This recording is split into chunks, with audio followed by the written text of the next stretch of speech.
Welcome to Fallout 76, this is Jim. In this video we're going to take a look at completing daily challenges for today, Saturday, May the 3rd, 2025. Let's take a look at and see what we got for today. Alright, we get some good ones here. Many videos on my channel that'll help you guys out, different ideas, different locations, easy areas, hard areas over there if you're bringing a new player to the game. You're a returning player, even if you're an experienced player, there's a particular daily, weekly challenge that's giving you a hard time or trouble. I'm sure you'll find a video on my channel that'll help you. Try to keep my videos as updated as I possibly can. And of course, you guys are awesome. The great comments and tips, which I greatly appreciate. If you do wondering why I have a little more score than you take a look at the top right hand corner of the screen. I have a 25% boost. Of course, I claimed that right off the current Season 20 Season Pass on 3 pages, a 5%, 10%, an additional 10%. And of course, you can claim that by being a Fallout First member or by paying the 1,500 atoms for the Season Pass. First things first, I'd like to apologize for the lateness of the video. I'm working my 12-hour day shift. It'll be the same exact thing tomorrow, Sunday. I will put the daily video out just a little bit later than usual, and I appreciate everyone's patience and support on these days. Now, I did re-roll a daily challenge here. It was to complete daily ops, and I got this one here instead, complete an event 1. So I'll definitely take that. So let's go ahead and track that bad boy. Nice. All right, let's take a look here. Scrap junk to produce screws 5. So screws is not a junk item, in which we can use the bulk and scrap method, alright? So we can use the bulk and scrap method for many great junk items here in the game, but screws is one of those things that we cannot. So let's go ahead and show you that here at any Tinker's Workbench. We're going to go craft. Go down here to bulk. Go down here to the S section. As you can see, screws are not an option. So we have to go around and try to find junk items that we can get screws, okay? And I'm going to show you some couple places here, a good place to get screws. Hands down, one of the best places still is today, even if you're a returning player, is right here, the Charleston Capitol building. It is the level 50 DMV building, the one with all the ghouls inside. And it was and still is a great, so to speak, screw farm, no pun intended. And again, lots of typewriters here, lots of hot plates, lots of globes, and yeah, a lot of things to give you screws. All right, right here, the level 50 Charleston Capitol building, probably one of the best spots here in the game for that. Now, if you are short on time, even though we cannot use the bulk and scrap method, we can still buy bulk screws right down here at the White Spring Mall. So if you come over here, we go to the north entrance to get us right down to the mall. We can also use the front door entrance. It's just an additional loading screen to get down to the mall. But, you know, same token, it brings you down to the same place eventually.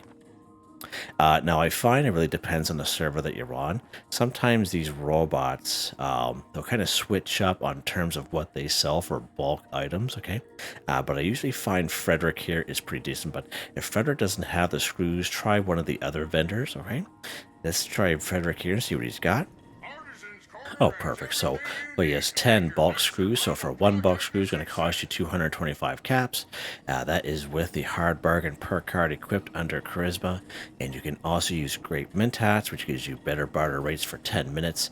And the great mint hats will stack with the hard bargain perk card. All right, let's go ahead and just buy one bulk screws. It's all that we need. All right, there we go. Let's go ahead and scrap it here. Any workbench is fine. Might as well use this one here.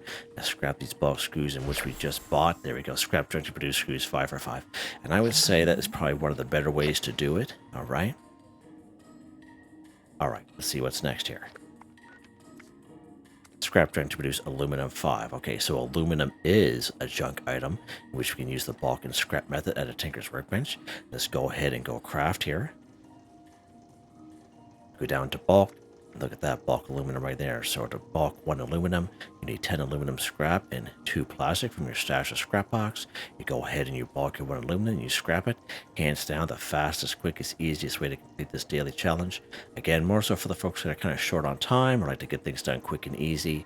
The bulk and scrap method is definitely where it's at for most junk items here in the game. Now, we can find aluminum in many great spots here in the wasteland. I usually find cake pans are a good source of aluminum. If you come here to the Overseer's home, there will be 2 cake pans right in the kitchen. Now, if you are a ghoul like myself, you will have to put a disguise on in order to get inside the Overseer's home, so just an FYI. And when you spawn at the Overseer's home, you actually spawn like right here where my cursor is at. If you look on the other side of the train tracks to the west, there'll be a smaller blue house. That is the Overseer's childhood home, okay?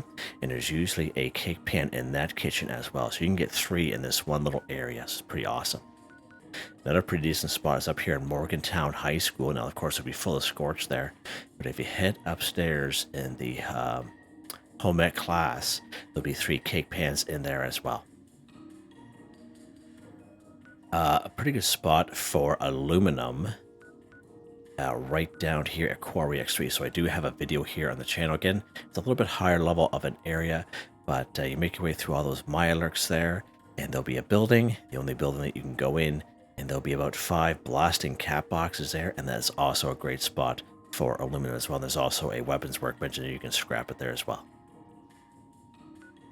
We can find aluminum cans, which is also a good source of aluminum right here in Camden Park and around the Raider area. And right up here in Helvetia at the bluish house, which is right across the street from the yellow house on the main road on the corner. If you head upstairs to the kitchen, there'll be a bunch of tin cans up there, but there's usually about 4 aluminum cans up there as well. That's another great spot. All right, so we're going to go ahead here. And we're actually going to use the bulk and scrap method here. Let's go ahead and go craft again. As I mentioned, we're going to bulk. Go down here to aluminum. We're just going to bulk 1 aluminum. We're going to back out, and then we're going to scrap that bulk aluminum, which we just crafted here. Done just like that. Scrap to produce aluminum 5 for 5 again. Showed you some many great spots to you can find aluminum. Now, if you do have the bottle cap press, which is a camp resource in your camp, if you bought that maybe about, I think it was like 4 or 5 months ago, that will produce aluminum and lead. You can get aluminum that way as well. All right, let's see what's next here. Craft any plushie at a Tinkerer's Bench 5. Okay, so again, we can get plushie plans by completing certain events here in the game. Now, we had the Mothman Equinox event a couple weeks ago for 2 weeks in a row, and you did have a chance to get a plushie plan by completing that event, and I'm sure most of you did. And again, I think there's about 3 or 4 plushies we can get from completing that event, so hopefully you can get a plushie that way. Again, there's some great other events that happen. So right here, Middle Mountain Pit Stop, it's all safe and sound. And right down here, the Sacrificial Glade is Beast of Burden. And either one of those events that pop up, you do have a chance to get a plushie plan there as well. Now, you can also try players' vendors. I know myself, I usually end up with a lot of plushie plans from completing events, and I'll usually sell them in my vendor for about 50 caps each. Now, depending on which vendor you go to, some people will really upsell the plushie plans there, but hopefully you get one like mine where it's fairly cheap. Okay, so you can always try other players' vendors. We can buy plushies from the Atomic Shop as well, so let's go ahead and load in here. It may take a little second here once it does. All right, good stuff. We go down here to the camp section, and again, we can find some plushies in here that we can buy. It'll also pop up with plushies that we already know. All right, so let's kind of keep going down here. I just kind of wanted to show you. So there's a plushie there we can buy right there. And sometimes they do go on sale for $250. Like that is $150 right there for that guy. It's a Fallout First item, so that's actually a pretty good price for a plushie. So it's just to give you an example of ones you can buy, and maybe I'll show you the ones that you know already. All right, so of course we craft a plushie for this daily challenge at a Tinkerer's Workbench. Let's go ahead and go craft here. Any Tinkerer's Workbench will do. We're actually going to go down here to souvenirs. This is where you craft your flares, you craft your beer steins, and you craft your plushies. All right, so there we go. So most plushies will only cost you about 2 cloth. Sometimes they cost you cloth and plastic, but they're fairly cheap. Let's go ahead and craft this bad boy here. All right, done like that. Nice. Craft any plushie at a Tinkerer's Bench, 1 for 1. Done, just like that. Now, when you craft a plushie like that, there's not a whole lot you can do with it. If you go to your Pip-Boy here, so there it is right there, you can't equip it. If you try to drop it to maybe give to a friend or so, it'll just destroy itself. All right, so just an FYI, if you're looking to craft a plushie to put it in your camp, you actually have to go to your camp or workshop, and you go to your build menu, and it'll be under floor decor. Okay, and that's how you would put a plushie in your camp. All right, so that's a totally different thing altogether. So FYI on that. All right, let's see what is next here.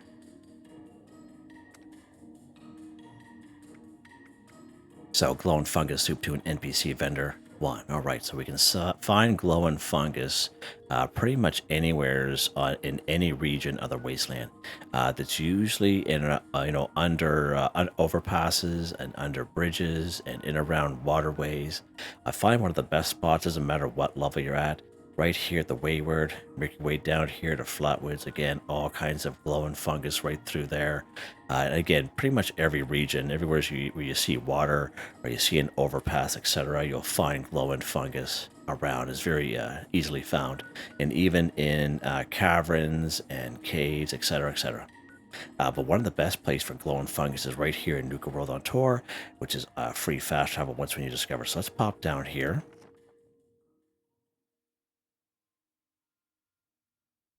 Just to kind of show you this. I usually bring you guys down through Flatwoods, but we're going to pop in here.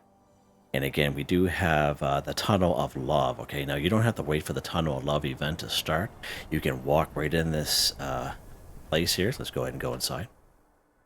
Now, if you're a newer player, glowing fungus soup is a simple recipe you automatically learn by simply picking up glowing fungus, all right? So again, let's say you're a brand spanking new player to the game, and you're thinking, I don't know glowing fungus soup. So all you do is you go up to glowing fungus anywhere on the map, and you go harvest, and you'll learn glowing fungus soup just like that. It is that easy, okay? It's that simple. So as you saw there, I got 2 glowing fungus instead of 1. I do have a perk card that helps me out with that. It is called, under perception, it's called Green Thumb. We touch much when harvest flora, so instead of 1, you pick up 2. Okay, it doesn't matter what mutation you are, carnivore, herbivore, or whatever. This is a great card to have. You definitely don't throw it out. And as you can see, there's all kinds of glowing fungus here. And if you keep going right down through this Tunnel of Love, there's a bunch of little patches like this all the way down through. Or if you don't want to make your way here again, you can just try your luck right in around Flatwoods. Again, a great spot right up through there. So now that we have our glowing fungus, we actually have to cook it into glowing fungus soup. All right. So let's pop over here to Flatwoods, actually.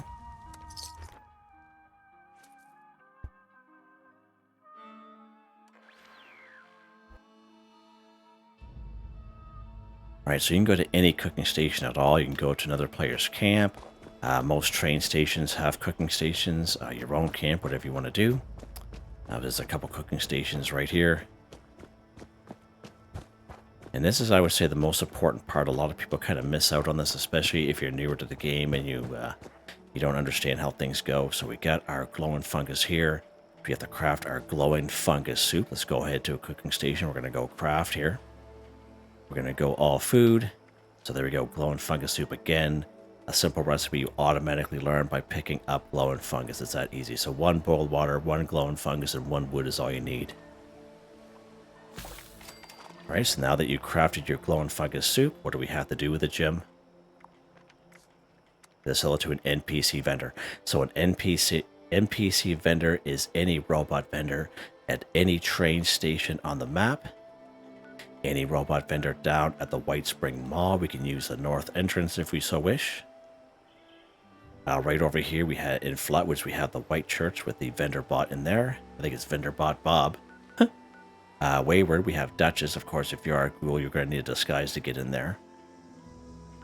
We have vendor bot Resin, our old pal. They're right up here at the Pleasant Valley Ski Resort. You'll Sunny Top Twins here in the Foundation. Of course, we come across Graham, we come across traveling merchants in our camps, other players' camps. They are also considered NPC vendors. So as I mentioned, right here in good old Flatwoods, we have a vendor bot Bob here. I think it's vendor bot Bob. Let's check. Yep, they're all vendor bot Bob. Let's go ahead and trade him this glowing fungus soup here. There we go, done. Sell glowing fungus soup to an NPC vendor, 1 for 1, done. Just like that, baby.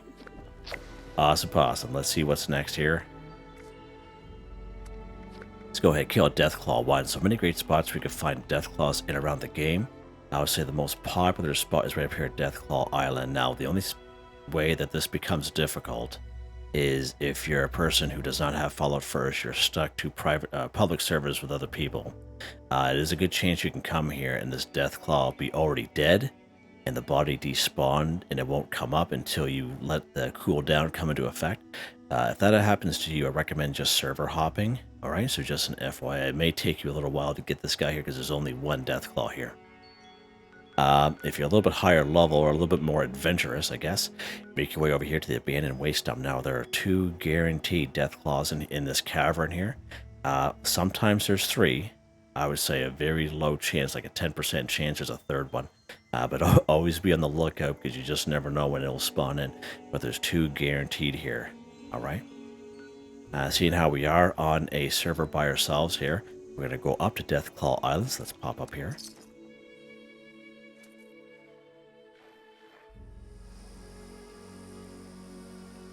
Now, if you're a lower level, this is just a suggestion, of course. You can do whatever you want. But once when you go on the island, that Deathclaw is going to pop up out of the ground, okay? Now, the Deathclaw does not swim, all right? So if you're lower level, you have a ranged weapon, like basically anything but a shotgun. As long as you make it in the water and come over here, you'll see him kind of run around the island. But just try to get a couple shots off on him the best that you can. Make your way back over, get a couple more shots off, come over here.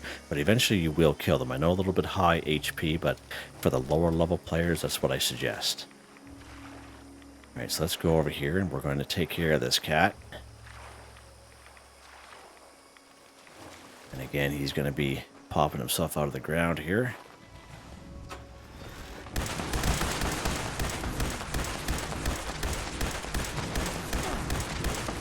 Bravo.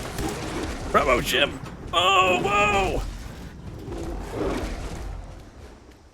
Where you going, buddy? Work, gun, work. There we go. Ah, he's so dramatic, isn't he? I think he crippled me or something. Yeah, he did. There we go. Alright. Yeah, he's a... Don't forget your black titanium when you kill this guy as well. And loose gears. He's pretty good for that. And of course, we can also find a Deathclaw egg up here if we're lucky. I would say at most spots, I usually have the least bit of luck up here trying to find a Deathclaw egg, but it's usually around. Sometimes you can check the suitcase. But usually when he gets up, he usually kind of kicks it around a little bit. A little cap stash here, right? Why not? And you may have to find it in the weeds, especially if he's moving around a lot. He'll kind of kick that egg around, all right? All right. That was a lot of fun, actually. Let's see what's next.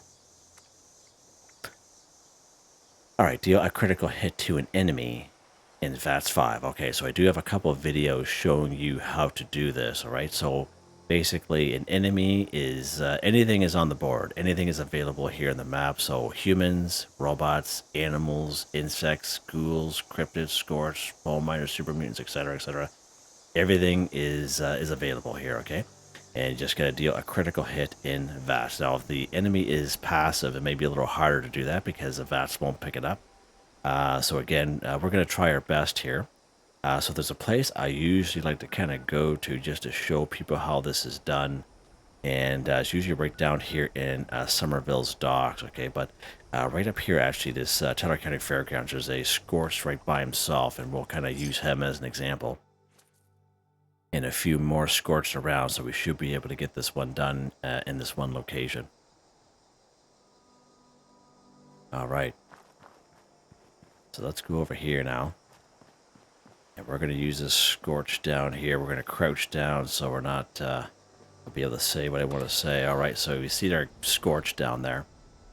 And I usually recommend going for the torso when you're doing a critical hit, okay? Because I have missed doing critical hits before, like going for the head or the arm or leg or whatever.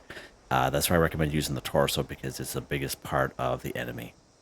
Now, if you take a look in the middle of the screen, we see crit. All right, so that is a crit meter. Where's this guy going? He's not cooperating. Okay. You see our crit meter in the middle of the screen here is really grayed out, so he is really empty, okay?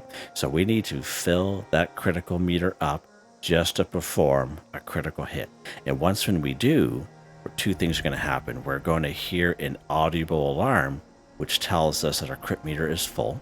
And I like to listen for the audio alarm myself because that crit meter comes up so fast, even though I'm staring at the screen in front of me, it comes up so fast I don't even notice it. So I'm more so listening for that audible alarm, that little blip sound, okay? And another thing that happened is that critical button at the bottom of the screen. So in my case, it's Y because I'm on Xbox. So whatever button is for you, once when you feel your crit meter, it's going to start flashing. And that will also indicate that you can perform a critical hit. Now, if you watch an older video of mine, I explain that once when you feel your crit meter, you hear that audible alarm, you have to hit the critical button and the fire button on your weapon at the same time. Now, it works. It does. I have videos on it showing you. However, nowadays, I recommend people is once when you feel the crit meter, you hit the critical button. In my case, it's Y by itself. And when you do that, the screen flashes white really quick, but you can see it. And then you hit the fire button by itself, and then you do your critical hit. Now, if you have a legendary weapon, sometimes that crit meter will fill up really fast, like maybe 1 or 2 landed shots, it'll be filled up. I do have weapons like that. I also have other weapons where it takes like 8 landed shots to fill that crit meter, all right? So again, it also helps if you have a good weapon. Now, if you have a 2-shot weapon, you guys have seen me use my 2-shot handmade. If both, when you do a critical hit, if both both bullets hit and land on the enemy, you actually get credit for 2 critical hits with a 2-shot. All right, so 2-shot is even better, all right? So just an FYI. And when you watch my gameplay going through the early on quests with my low-level player, and I'm going through like a lot of enemies with that guy, I'm doing critical hits all the time. You'll hear like the little blip sound all the time, right? I'm just kind of cranking it right out. And once when you do critical hits, you'll never go back, all right? So now we're going to fill our crit meter, and we're going to see what happens here. So you see our crit meter kind of increasing there. And again, we have to do it in Vats, all right? Oh. Yeah, he's getting wise there. See that? All right, so you hear that little blip sound. It was really quick. But, you know, you have to listen for the little blip sound. It pops up. Look at that fancy lad snack cakes. So now that tells me, without even having to look at the meter or go Vats on another enemy, that I can do a critical hit just like that. All right. So let's go ahead here. And we're going to lock on someone here. So there we go. Now we're going to hit our critical. See how it's flashing now? Now we're going to hit our critical button by itself. You can see the screen flash white really quick here. All right.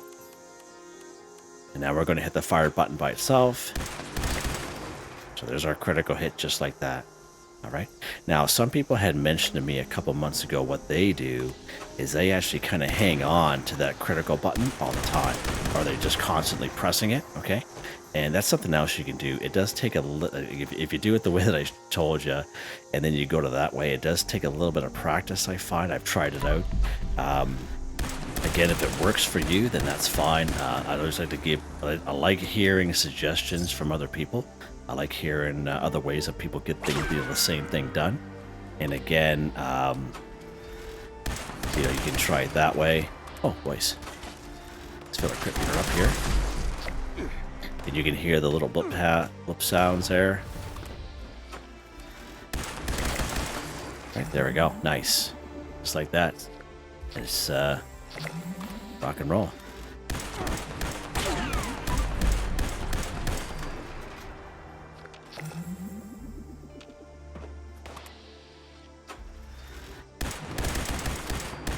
You can see in the top left-hand corner, critical hit on a Scorched.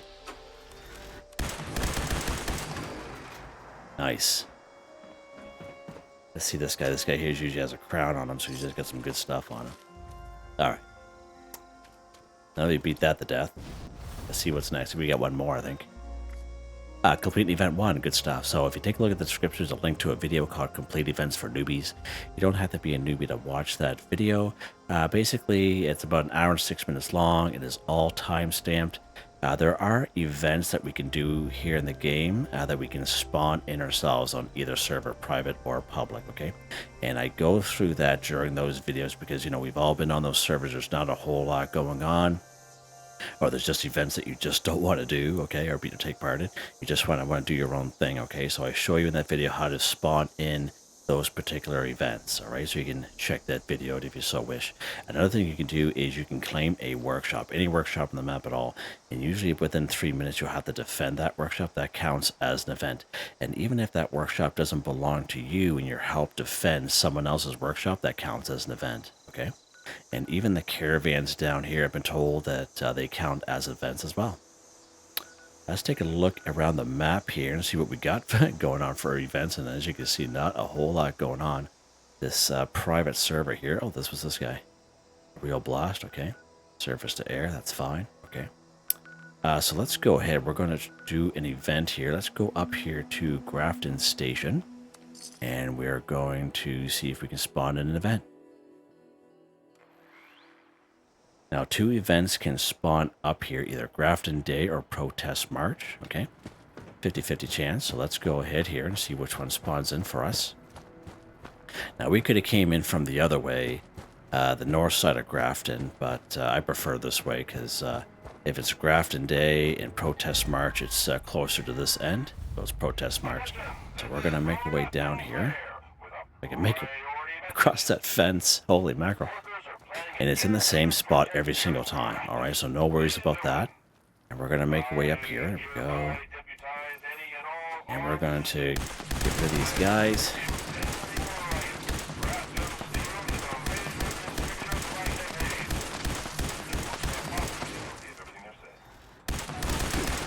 Now, there's going to be a lot of super mutants in around here as well. And these guys, I call them just innocent bystanders, so to speak. But they don't really, holy mackerel, they don't really have a whole lot to do with the event. We're just here for the Scorched, with the signs. And the second wave will be a few robots with Scorched. But the super mutants are here anyway. And why is my weapon not working?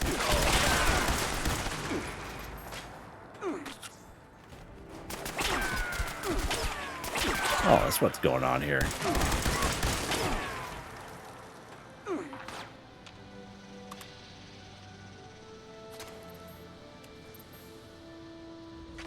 Someone on this side of this building is seems like he's getting to me. So here's the second wave. So even though it shows 30 minutes, it's not going to be 30 minutes. It's only going to be about 5 minutes here, okay? So don't sweat that.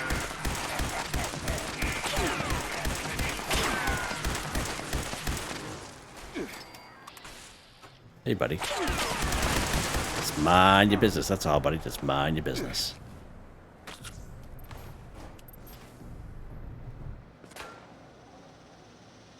Have something firing at us here. This cat way over there. Let's see if we can get him from here. Oh, yeah, of course. He ducks now. Of course he does. But yeah, the second wave will be a couple of the Scorched that you saw with the signs, and usually a couple of robots as well. You don't typically have to go after them too much. Usually they come right to you.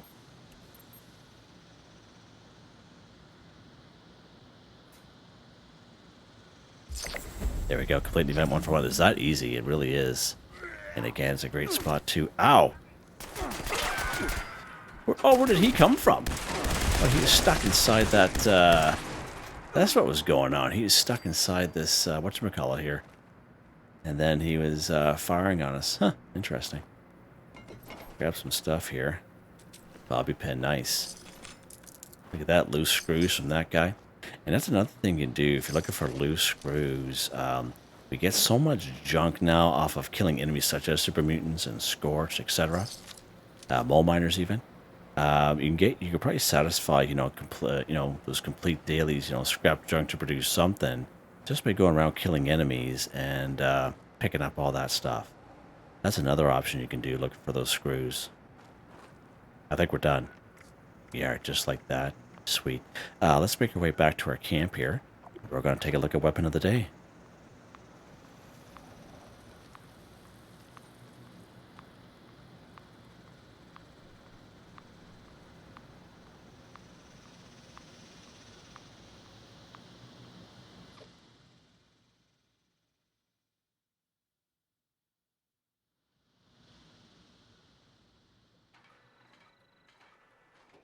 right. Weapon of the day here, Jimmy boy.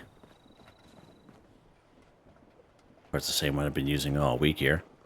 Aristocrat's Mind Focus Gatling Laser, up to plus 50% damage based on the caps you have, currently plus 50%. Projectiles explode for plus 20% weapon damage, plus 3 agility, is Aristocrat's Explosive Agility.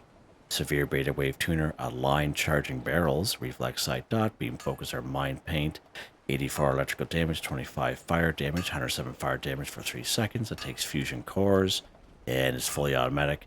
I absolutely love this weapon. The only downfall is you can easily kill yourself. Just because you get that fire effect as well. Even with fireproof on, it does help. But you still, you know, if you're up against a lot of hard enemies, you can easily kill yourself. With that bad boy. It is a heavy gun, so let's take a look at the perk cards here. So under strength, we have Master Heavy Gunner, Expert Heavy Gunner, all maxed out. We have good old Sturdy Frame. We have good old Lock and Load, baby there. Concentrated Fire, Grenadier. We have Bullet Shield. Fireproof, again, he's maxed out, but again, we still get a little bit of damage there against us. Covert Operative, White Knight, Adrenaline. These random luck cards, which randomly pop in when they're being activated. One Gun Arm is a good one. Legendary perk cards, these don't change for me. They always stay the same. As you can see, they're all maxed out, and I'm very happy with them. Yeah, there you guys go. Yeah, hope you guys enjoyed the video. Please like, subscribe, and share when you get the chance. It really helps me out. I'd like to thank my channel members, Artistically Arranged, Michael Edwards, Nigel Wiffen, Heather, Whitetribe, Mr. Shelton, Drake Stamps, NotMeButMeYesMeThatsMe, Drew Andrew, Demon, Confoundedbridge, Ben Durant, John DJ59, Picquerist, Benny Bunny, Grand Tretno, Tony Watson. Thank you all so very much, and I hope you all have a nice day.